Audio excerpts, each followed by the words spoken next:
सत्यमेव विजयते। स्वागत है आप सभी का दिल्ली एनसीआर में। दरअसल यहां हवा बहती नहीं, सजा सुनाती है। एयर क्वालिटी इंडेक्स 400 के करीब है। यह कोई तकनीकी आंकड़ा नहीं, बल्कि शासन की नाकामी पर लगी सरकारी मोहर है। देश की राजधानी में सांस लेना अब जीवन का अधिकार नहीं, बल्कि रोज का जोखिम बन चुका है। मगर सत्ता के गलियारों में अब भी यह संकट केवल मौसमी असुविधा समझा जा रहा है। ऐसा लगता है कि भारतीय संविधान के अनुच्छेद 21 का खुलेआम मजाक बन रहा है, और वो मजाक देश की राजधानी और एनसीआर में चल रहा है। संसद के शीतकालीन सत्र के 10वें दिन जब नेता प्रतिपक्ष राहुल गांधी द्वारा भारतीय संसद में प्रदूषण का मुद्दा उठाया गया, तो इससे पता चलता है कि चेतावनी संसद में पहुंच चुकी है, लेकिन अभी तक सरकार जागी नहीं है। यह वही सरकार है जो हर सर्दी जनता को वही पुराना जुमला थमाती है, स्थिति नियंत्रण में है। जबकि हकीकत यह है कि हालात हर साल नियंत्रण से बाहर होते जा रहे हैं। सवाल लाजमी है, अगर देश की राजधानी ही सुरक्षित नहीं, तो फिर विश्व गुरु बनने के दावे किस हवा में उड़ रहे हैं? हर सर्दी दिल्ली एनसीआर दम घुटने की रस्म निभाती है। सवाल उठता है कि स्थायी समाधान कहां है? सरकार का प्रदूषण मॉडल केवल इतना है कि पहले संकट पैदा होने दो, फिर प्रतीकात्मक फैसलों से खाना पूर्ति कर दो। क्या चल रहा है ये देश में? सबसे चिंताजनक तथ्य यह नहीं कि हवा जहरीली है, बल्कि यह है कि सरकार की संवेदनशीलता उससे भी ज्यादा दम घुट हो चुकी है।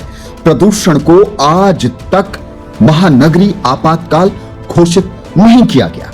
संसद में इस पर गंभीर, समयबद्ध और बाध्यकारी बहस से सत्ता लगातार बचती रही है। सत्ता की यह चुप्पी बहुत कुछ कहती है कि जनता की सांसें सरकार की प्राथमिकता की सूची में बहुत नीचे है। यह केवल केंद्र और राज्यों के बीच आरोप प्रत्यारोप का खेल नहीं, बल्कि शासन की सामूहिक विफलता है। लेकिन नेतृत्व का अर्थ ही जिम्मेदारी होता है, और वह जिम्मेदारी अंततः केंद्र सरकार की है। नीति बनाना, संसाधन देना, राज्यों को बाध्य करना और जवाबदेही तय करना, ये सब दायित्व हैं जिनसे सरकार लगातार आंखें चुराती रही है।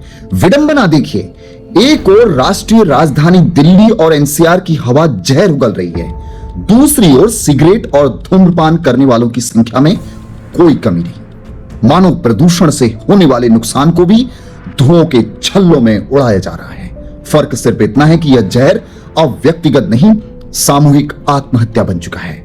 आज दिल्ली एनसीआर की हवा सवाल नहीं कर रही है, इल्जाम लगा रही है। क्या सरकार तब जागेगी जब अस्पतालों में सांस की जगह ऑक्सीजन सिलेंडर बिकेंगे? क्या बच्चों के फेफड़ों की कीमत पर विकास का जश्न मनाया जाता रहेगा?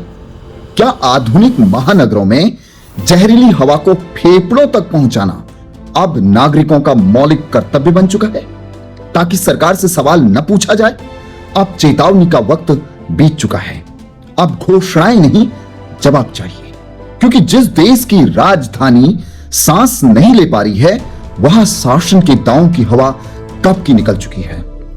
स्वागत है आपका गैस चैंबर बन चुके दिल्ली एनसीआर में, जहां जिंदा रहने के लिए अब सिर्फ हौसले नहीं, आपके फेफड़े भी मजबूत चाहिए। आपको आवाज उठानी चाहिए।